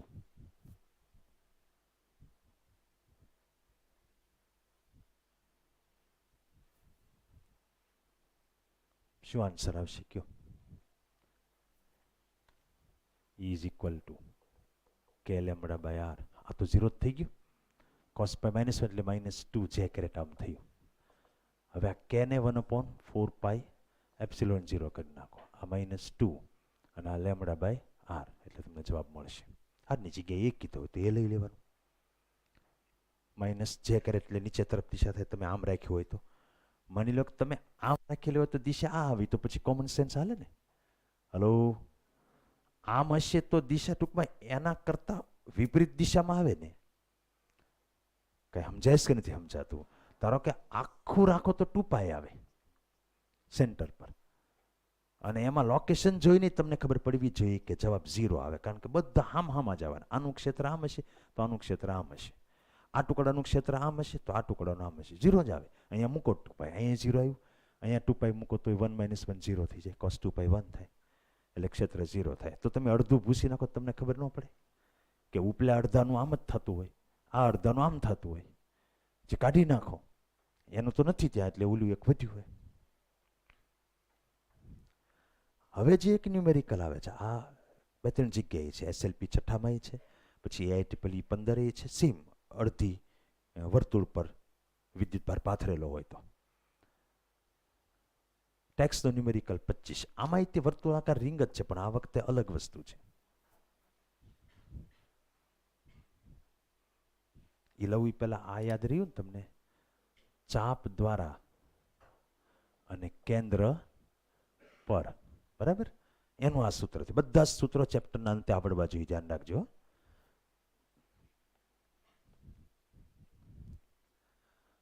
રકમની સામે ધ્યાન. એમાં આખી વર્તુળાકાર વીંટી એટલે કે રિંગની જ વાત હાલે છે, પરંતુ આ વખતે એની અક્ષ ઉપર માગે છે, સેન્ટર પર ને. સેન્ટર પર તો 0 જ આવશે જવાબ. આમાં મૂકો સેન્ટર પર તમારે તીવ્રતા જોતી હોય તો આમાં તે 2π મૂકી દો એટલે જવાબ 0 આવે. પણ હવે અક્ષ ઉપર x અંતરે તીવ્રતા માગે છે, એટલે હું આને આમ રાખું તો અક્ષ દોરી નહીં શકું. એટલે હવે હું આમ રાખીને અક્ષ દોરું, કારણ કે મારે અક્ષ ઉપર કેટલું અંતર ને એ દેખાડવાનું છે. પણ તમને અક્ષ ખબર પડવી જોઈએ. હું આમ રાખીશ તો અક્ષ z ને સમાંતર આવે, આમ રાખું તો અક્ષ y ને સમાંતર આવે, આમ રાખું તો x ને સમાંતર આવે. એટલે હું આવી રીતે રાખું છું. રેડિયસ આની એ છે, આ એની અક્ષ, અને અક્ષ પર કોઈક બિંદુ અહીંથી x અંતરે લઈએ. માપવાનું ક્યાંથી અંતર? સેન્ટરથી. અહીંયા આગળ ક્ષેત્ર જોતો ને આની ઉપર વિદ્યુત ભાર છે, બરાબર? તમે બે વસ્તુ જોઈ લેજો, વિદ્યુત ભાર ક્યાં છે અને તમારું સ્થળ ક્યાં છે. વિદ્યુત ભાર આની ઉપર છે ને આપણું સ્થળ છે અહીંયા x અંતરે છે. અંતર કેન્દ્ર પર જોતું x = 0 મૂકી દઈશું, એટલે સૂત્ર એવું જ આવશે. મોટા જોજો, x = 0 મૂકશું તો પાછો અહીંયા 0 જ આવી જશે કેન્દ્ર પર. જે હમણાં આપણે આ સૂત્ર દ્વારા 0 આવ્યું, સમજાય છે? કહું છું. તો એક નાનો ટુકડો લઈ એને dq કહીએ, ત્યાંથી અહીં સુધીનું અંતર છે એ મળી જાય એમ છે. એ આવશે x² + a² નું વર્ગમૂળ થાય ને પાછા. અને અહીંયા ક્ષેત્ર આના દ્વારા k3r² વાપરું તો dE = k dq/r² ની જગ્યાનો વર્ગ x² + a². આમ ક્ષેત્ર હશે. હવે આ રિંગ છે, અક્ષ અહીંયા છે ને સ્થળ અહીંયા છે. આ ટુકડાને કારણે ક્ષેત્ર આમ મળ્યું, બરાબર? તો આ ટુકડાને કારણે આમ મળવાનું હોય, આ ટુકડાને કારણે આમ સીધા લો તો આમ મળવાનું હોય. તો આ ટુકડાને બધી જગ્યાએ ટૂંકમાં તમને ક્ષેત્ર કેવી રીતે મળે છે તમને બતાવું. આમ પકડો, આ અક્ષ છે, અહીંયા મારે ધારો કે તીવ્રતા જોતી છે, તો ચાર્જ આખી રિંગ પર છે. આ ચાર્જને કારણે આમ દિશા આવે, તો ઓલા ચાર્જને કારણે આમ સીધું લ્યો એટલે આમ દિશા આવે. આ બાજુનો ચાર્જ છે એને કારણે આમ મારી બાજુ થોડુંક ત્રાસો આવશે, તો આને કારણે આ બાજુ ત્રાસો આવશે. હવે બેસશે. એનો મતલબ શું થાય કે થોડુંક પ્લાનિંગ મનમાં વિચારો ને, કારણ કે બધા અલગ દિશામાં, સીધું સંકલન નહીં હાલે. સદિશ રાશિ છે એટલે ઘટક પાડવા પડશે. તો હું આને થીટા કહી દઉં તો આ ડી, આ ઘટક છે એ ડી cos θ આવે, તો આ ઘટક છે એ ડી. વર્તુળ છે એટલે તમે સમજો કે આ ટુકડો લઉં તો આમ આવે ડી. અહીંયા આની જેટલો થીટા આવવાનો એટલે એ થીટા આવશે. એનો ઘટક પાડશો ડી cos θ આમ આવશે, ડી sin θ આમ આવશે. ખાલી આ બેનો ટોટલ મારો તે તમને ખબર પડે છે કે ડી sin θ ઘટક ઉડી જાય છે, વધે છે ડી cos θ. ખાલી આ બેની કહાનીને તમે કોઈ પણ ટુકડો લેશો, આ ટુકડો હોય એને કારણે ક્ષેત્ર આમ આવે, એના બે ઘટક પાડો તો ડી cos θ અને ડી sin θ. એક sin θ ઘટક છે ને એ અક્ષને લંબ જ આવવાના આમ આમ. અત્યારે કેમ ઉપર નીચે આવ્યા એમ આ હોય તો એનો આમ આવશે ને ઓલા ટુકડાનો આમ આવે. તમને એટલું ગળે ઉતરે છે કે અક્ષ હોય એની ફરતે તે ડી sin θ ઘટક આવશે, ટોટલ મારવા જઈશ ત્યારે એ ઘટક ઉડી જશે. તો મારે આખા ડી નો ટોટલ મારવાનો ન રહ્યો, ખાલી આનો જ ટોટલ મારવાનો રહ્યો. તો હવે દિશાની ચિંતા હું કે દિશામાં આઈ કેરેટ જ આવશે. બરાબર. એ તે આ ધન છે એટલે જો આ ઋણ હોત તો આમ આવે દિશા, કારણ કે ઋણ હોત તો આ ક્ષેત્ર આમ ન હોત, આમ હોત, આવડું આમ ન હોત, આ બાજુ હોત, તો એનો આ ઘટક વધે. ખબર પડે આ બાજુનો. તો બસ સંકલન કરીને ટોટલ ક્ષેત્ર મારે શોધવું હોય તો સંકલન ડી કોસ થીટા બધા ઘટકોનું સંકલન કરવાનું છે. ડી સાઇન થીટાનું સંકલન થઈ જાય 0. સમજ પડી? હવે ડી નથી, ડી ના બે ઘટક પાડી દીધા, ડી કોસ થીટા અને ડી સાઇન થીટા. ગમે એ ટુકડાનો ડી હશે એના ડી કોસ થીટા અને ડી સાઇન થીટા. હવે ટોટલ મારવાના બધા ઘટકોના, એમાં આ ઘટકો ટોટલ 0 થઈ ગયું. ખાલી ડી કોસ થીટાનો ટોટલ મારવાનો એટલે મેં સંકલનમાં ડી કોસ થીટા લીધું. ઓકે. હવે ડી મૂકું છું. ડી એટલે કે D Q upon X square plus A square. Okay. Into cos theta. Cos theta એટલે પાસેની બાજુ ભાગ્યા કર્ણ લઈ લો તો આ જ આવે. Hello. X square plus A square raise to 1/2. Hello. આનું સંકલન કરવાનું થાય. હવે સાંભળજો, સંકલનમાં પાછું તમારે જોવાનું કે કેટલું બહાર વી આવે. તમને ખબર પડે છે સંકલનમાં અચળ કોણ એ તમારે કેમ જોવાય કે તમે ટુકડો બદલો એમ અહીંયા શું બદલાય છે. તો પહેલા એનો વિચાર કરો, એ તો રેડિયસથી થોડી બદલાવાની. પછી એક્સનો વિચાર, એ તો અહીંથી અંતર છે. હું ટુકડો ગમે તે લઉં, આ અંતર તો એનું જ છે. એટલે એક્સ કે એ એકેય ચલ નથી, બધું બારવી આવશે. ક્યાં તો હતું જ તે કે એક્સ આખું x square plus A square raise to 3/2 થઈ ગયું ને. ખાલી સંકલન ડીક્યુ જ વધ્યું, આખી રિંગ પરનું સંકલન, આખી રિંગ પરનું લેવાનું. તો ડીક્યુ વત્તા ડીક્યુ વત્તા ડીક્યુ વત્તા ડીક્યુ વત્તા ડીક્યુ એમ કરવા જાવ તો ટોટલ ક્યુ જ આવી જાય. આખી પર ટોટલ ક્યુ છે એમ કીધો એટલે સંકલનનું રીતસરનું સુસર્યું થઈ ગયું. આનો સીધો ક્યુ જવાબ આવ્યો. એટલે આન્સર આવ્યો કે x Q upon X square plus A square raise to 3/2. આ ક્ષેત્ર મળ્યું. સદિશ કરવો હોય તો 2 સેકન્ડ થાય, કારણ કે આપણને ખબર પડી ગઈ કે અક્ષને સમાંતર આમ જ બધા ઘટક વધવાના છે. માની લો કે હું અહીંયા શોધવા જાઉં તો આમ વધશે બધા ઘટક, કારણ કે આનું ક્ષેત્ર બધે આમ હોવાનું, એનું ટોટલ ડી કોસ થીટા ઘટક આમ આવશે. મેં જો આમ લીધું હોત આ ચાર્જ અને મારે અહીંયા શોધવું હોત તો ક્ષેત્ર આમ આવે. મેં આમ લીધું હોત, ટૂંકમાં અક્ષને સમાંતર એ નક્કી એ તે દૂર તરફ, કારણ કે આ ધન છે. જો આ પોતે ઋણ હોત તો આમને બદલે આમ આવ્યું હોત તો એની અંદર તરફ આવે, પણ આવે અક્ષને સમાંતર એ નક્કી. એટલે હું આપણે ભણ્યા તમને ખબર પડી. એક રિંગ પર વિદ્યુત ભાર હોય તો એના કેન્દ્રથી એક્સ અંતરે અક્ષ પર રહેલા બિંદુ પાસે તીવ્રતાનું આ સૂત્ર અને દિશા અક્ષને સમાંતર, ધન હોય તો બહાર દૂર તરફ અને ઋણ હોય તો નજીક તરફ. ઓકે. આ પતી ગયું. પછી આના ઉપર આપણે થિંકિંગ કરવું. એક ખાલી દાખલા ઉપર કેવું મસ્ત થિંકિંગ થઈ તમને પછી કહું. આ તારવણી પતી ગઈ. દાખલો જ છે કે ક્યુ એક્સ, એટલે આને યાદ રાખશું આપણે. બરાબર. Is equal to K Q X upon X square plus A square raise to 3/2. અત્યારે હું આઈ કેરેટ કહું, બાકી તમારે અક્ષની દિશા આવે. ઓકે. દૂર કે નજીક તમારે ચાર્જ જોવાનો, ધન હોય તો બહાર તરફ, ઋણ હોય તો એનું અંદર તરફ હોય. આ પતી ગયા. પછી મેં 3-4 નોંધો લખી છે, એની ચર્ચા કરું. સૂત્ર લઈ લો.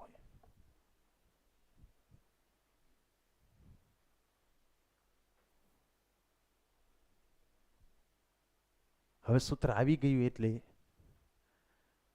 ખાલી હું રિંગને ડ્રો કરું છું અહીંયા, એની ઉપર ચાર્જ બધી. બરાબર. અક્ષ કયા અક્ષને સમાંતર છે? આમ. અહીંથી જે બિંદુ તમે પસંદ કરો એને આપણે એક્સ કીધો. આ રેડિયસ એ છે. માની લો કે બિંદુ બહુ દૂર હોય, અર્થાત X much much much greater than radius હોય, તો બહુ દૂરથી તમે જુઓ તો રિંગ ન લાગે, ટપકું જ લાગે. ટપકું જ લાગે તો કે ક્યુ બાર સ્ક્વેર સૂત્ર આવે. અને આમાં થાય છે, તમે જુઓ એક્સની સાપેક્ષે આને અવગણી નાખો તો શું આવે? કે ક્યુ એક્સ અપોન એક્સ ઘન આવે. હલો. સ્ક્વેરની 3/2 કરો તો 2 કેન્સલ થાય. તો શું આવ્યું? કે ક્યુ બાય એક્સ સ્ક્વેર. તો પહેલી નોંધ ઈ છે, જોઈ લો કે રિંગથી અતિ દૂર હોય તો બીજી નોંધ કે ક્યુ બાય એક્સ સ્ક્વેર આવે. મતલબ રિંગ જ નથી, બિંદુ વચ્ચે એમ વર્તે. અતિ દૂરની જગ્યાએ અતિ નજીક વહી આવો અહીંયા તો સેન્ટર પર આવે. સેન્ટર પર તો 0 જવું જોઈએ. તો એમાં તો એક્સ બરાબર 0 મૂકવાનું છે. તો અહીંયા બધી જગ્યાએ મૂકી દો, એક્સ બરાબર 0 મૂકો તો ક્ષેત્ર 0 થઈ ગયું. એટલે એ પહેલી નોંધ આવી ગઈ. હવે દિશા આવી ગઈ ત્રીજી નોંધમાં, અક્ષને સમાંતર જ આવે. આ વિદ્યુતભાર ધન હોય તો દૂર, ઋણ હોય તો અંદર તરફ. પછી જે નોંધ છે ને એ ફેન્ટાસ્ટિક છે. મને કહેજો જરા, અહીંયા ક્ષેત્ર કઈ બાજુ છે? આમ. હવે ન્યાય એક બીજો ક્યુ મૂકું તો એફ ઇઝ ઇક્વલ ટુ ઈ ક્યુ મુજબ બળ લાગે. હલો, ક્ષેત્ર આમ છે તો હું ધન વિદ્યુતભાર મૂકું તો ક્ષેત્રની દિશામાં જ બળ લાગે. એફ ઇઝ ઇક્વલ ટુ ઈ ક્યુમાં શું નિયમ છે? બે સેમ ડાયરેક્શનમાં બળ લાગે જો ક્યુ ધન હોય તો ઈ બળ લાગવાથી આવડો અહીં મૂકશું એ આમ ભાગી જશે. એને જો આ બાજુ ક્યાંક મૂકશું મોટા તો ક્ષેત્ર આમ હશે, તો અહીંયા મૂકશું તો એ આમ ભાગી જશે. ધન મૂકશું તો આ ધન હોય ને સામે ધન મૂકીએ તો વિજાતીય મૂકીએ તો શું થઈ જોયા જેવું થાય. તમે વિજાતીય મૂકશો હલો તો ક્ષેત્ર આમ છે, વિદ્યુતભાર ઋણ છે એટલે ક્ષેત્રની વિરુદ્ધમાં બળ એટલે આમ બળ લાગે. જેમ જેમ નજીક આવશે તેમ તેમ ફોર્સ જે છે એ વધતું જવાનું, છેદમાં એક્સ ઘટતો જાય છે એટલે. બરાબર. હવે એ નજીક આવશે એટલે એની સ્પીડ વધતી જવાની, ફોર્સ વધતું જાય છે એટલે ગાય ગા ઓલી બાજુ ગયો જશે. જેવો રિંગની ઓલી બાજુ ગયો એટલે ફોર્સની ડાયરેક્શન આમ થઈ ગઈ, કારણ કે ક્ષેત્ર આમ છે, વિદ્યુતભાર ઋણ છે એટલે ક્ષેત્રની વિરુદ્ધમાં બળ લાગે. તમને પેલા ક્ષેત્ર દેખાય છે, અહીંયા ક્ષેત્ર આમ છે, હું ચાર્જ ઋણ મૂકું તો અહીંયા આમ બળ લાગે. જેવો અહીંથી આમ ગયો એ ભેગું ફોર્સ આમ થાય, એટલે જેવી એની ગતિ ઘટતી જશે જ્યારે 0 થાય ત્યારે આ બાજુ ગતિ કરશે, એટલે એ આમ કરવા માંડશે. ખબર પડે છે? હિંચકા જેવું જ થયું. હિંચકામાં સેન્ટર પર બળ લાગે છે, લોલકમાં સેન્ટર પર બળ લાગે છે, એટલે એ બધામાં તમે સહેજ મૂકી દો એટલે બળ લાગે એટલે આમ જાય, પછી ઓલી બાજુ જાય એટલે બળ આ બાજુ થઈ જાય, એટલે પાછા આવે એટલે આમ થાય ગતિ. હવે પ્રશ્ન એ થાય કે એમ ગતિ થાય તો એને આવર્ત ગતિ સમજવી કે સરળ આવર્ત ગતિ સમજવી, એ પ્રશ્ન થાય. આમ જુઓ એટલે કઈ સરળ આવર્ત ગતિ ન કહેવાય. આરવાર F is equal to minus K X થવું જોઈએ, એક્સના સમપ્રમાણમાં ફોર્સ હોવું જોઈએ તો થાય. વિરુદ્ધમાં તો છે જ તે, કારણ કે અહીંથી આમ એક્સ હોય ત્યારે ફોર્સ આમ લાગે છે, ઓલી બાજુ એક્સ હોય ત્યારે ફોર્સ આમ લાગે. વિરુદ્ધમાં તો છે જ, પણ એક્સના સમપ્રમાણમાં છે કે નહીં. તો એના માટે હું તમને કહું, તમે ખૂબ દૂર આને મૂક્યો હોય ને, મતલબ કે એક્સ મોટો હોય તો એની સાપેક્ષે એને અવગણવાનો થાય તો કે ક્યુ બાય એક્સ સ્ક્વેર આવે છે. હલો, આ એક્સ ને એક્સ ઘન, તો બળ જે લાગે છે ઈ ક્યુ જેટલું લાગતું હોય, ઈ એક્સ ના સમપ્રમાણ ન હોય એટલે એફ છે એક્સ ના સમપ્રમાણમાં ન થાય. તો ત્યારે તમે આને જ્યારે દૂર રાખશો એ વખતે ઈ છે ઈ કે ક્યુ બાય એક્સ સ્ક્વેર આવશે અને આ ક્યુ એટલે એક્સ ના સમપ્રમાણમાં ન આવ્યું, આમ થશે, પણ એને તમે સરળ આવર્ત ગતિ ના કહી શકો. પરંતુ માની લો કે એને હાવ નજીક અહીંયા ક્યાંક રાખ્યો હોત, મતલબ એક્સ હાવ નાનો, તો એવે વખતે અહીંયા નો અવગણતા હો, સરવાળો હોય ત્યાં જ અવગણાય, એટલે એની સાપેક્ષે એક્સ હાવ નાનો, તો આને તમે અવગણી નાખો તો ઈ છે ઈ કે ક્યુ એક્સ અપોન એ ઘન આવે. ખબર પડે? કે ક્યુ એક્સ અપોન એ ઘન. તો હવે જુઓ, આ બધું અચળ તમે લઈ લો તો આ એક્સ ના સમપ્રમાણમાં ફોર્સ આવ્યું, અને વિરુદ્ધ દિશામાં તો છે જ, આમ હોય ત્યારે ફોર્સ આમ લાગે ને આ બાજુ આવે ત્યારે ફોર્સ આમ લાગે. સમજ પડે છે? એટલે આમાં શું નિયમ થયો કે તમે નજીક રાખશો વિજાતી વિદ્યુત ભાર તો એ સરળ આવર્ત ગતિ કરશે, દૂર રાખશો તો ખાલી આવર્ત ગતિ કરશે. Do you understand? એ બધી વસ્તુ મેં અહીંયા લખી છે. એક્સ મોટો હોય તો F is equal to minus K x નથી, એટલે એ સરળ આવર્ત ગતિ ન થાય, ખાલી આવર્ત ગતિ થાય. એટેન્શન. નજીક રાખશો તો સરળ આવર્ત ગતિ કરશે. આ વાત આપણે કરી નાખી. તમે જુઓ, આઈઆઈટીમાં 1998 ની અંદર એક ક્વેશ્ચન છે, 10મો પ્રશ્ન આઈઆઈટી નો. જાગતા રહો થોડાક. A positively charged thin metal ring, thin પાતળી ધાતુની ring, positively charged એટલે આપણો કેસ થયો. Radius R fixed in the X Y plane, એટલે એને આમ ફિક્સ કરી છે.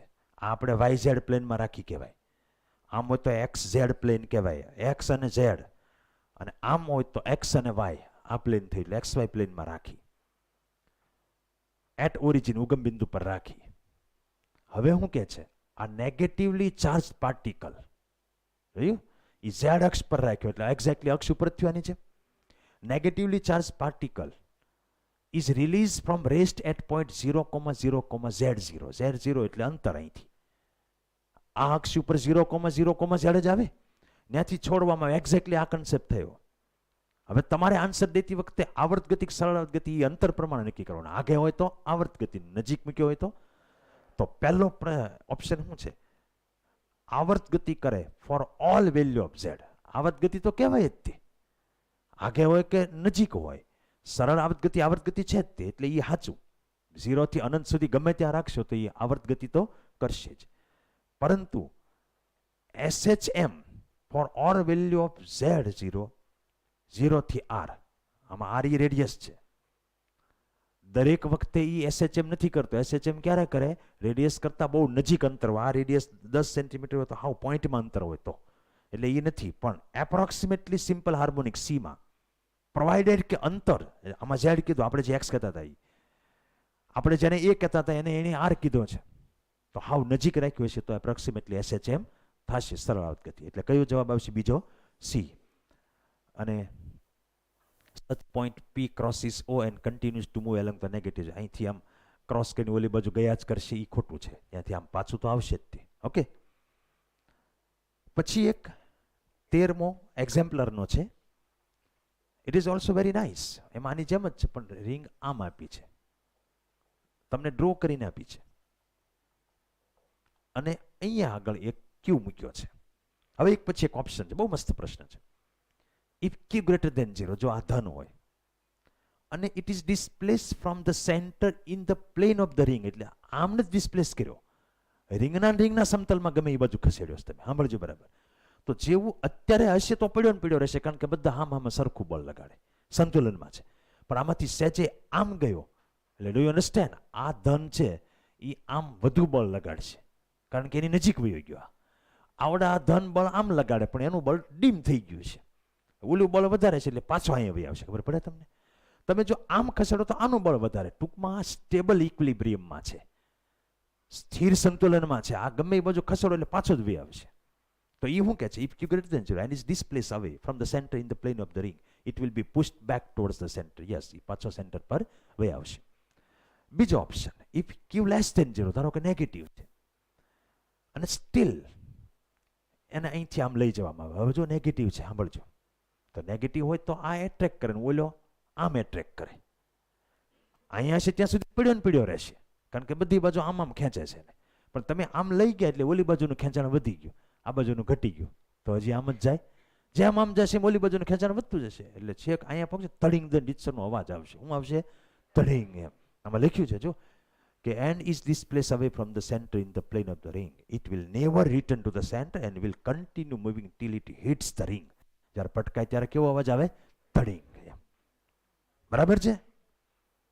પછી ત્રીજો option, if Q less than 0, it will perform SHM for small displacement along the axis. જો હવે આમાં નથી કહેતા, હવે આમ કહે છે. અહીંયા નેગેટિવ રાખ્યો હોય તો સ્મોલ ડિસ્પ્લેસમેન્ટ માટે એ SHM કરશે. આવી ગયું સ્મોલ માટે. It is also yes. Do you understand? હવે D option, Q at the center of the ring is in an unstable equilibrium within the plane of the ring if it is positive. તો ધન હોય તો unstable equilibrium નથી, stable equilibrium છે. ઋણ હોય તો અનસ્ટેબલ છે. લે, અનસ્ટેબલ ને સ્ટેબલ ઇક્વિલિબ્રિયમ મતલબ શું? હલાવવા નહીં તો ત્યાં ત્યાં રહે એટલે સ્ટેબલ, પણ હલાવ્યા પછી પાછો વહી આવે તો સ્ટેબલ ઇક્વિલિબ્રિયમ. હલાવ્યા પછી ગયો તો અનસ્ટેબલ. તો ઋણ હોત તો વયો જાત, ધન હોય તો પાછો વહી આવે. તો ધન એ સ્ટેબલ ઇક્વિલિબ્રિયમ છે. એ કહે છે અનસ્ટેબલ ચાલે ના ચાલે.